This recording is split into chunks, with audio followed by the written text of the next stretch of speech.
Here's what made it to the top of our instant index tonight. It's all about fact and fiction. Starting with this finding from the National Academy of Sciences. The midlife crisis is real. Their proof? Humans aren't the only ones who feel it. It turns out chimps do too.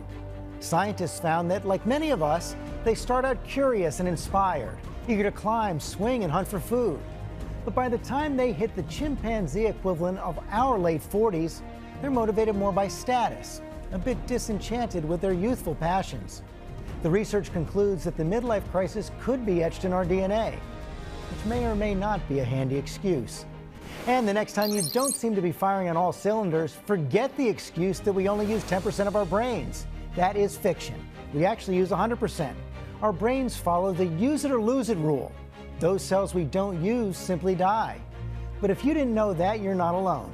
A new study out today in the journal Frontiers of Psychology found that 47% of teachers believed it was true, and a whopping 2/3 of all Americans agree. And take a look at this all-too-real video. A mammoth water spout 140 miles outside Sydney, Australia. For a sense of its size and power, just look at that car, dwarfed by the giant tornado over open water. It lasted 15 minutes, packing winds up to 100 miles per hour. Eyewitnesses say it sounded like 10 freight trains hurtling toward them. Thank goodness no one was hurt.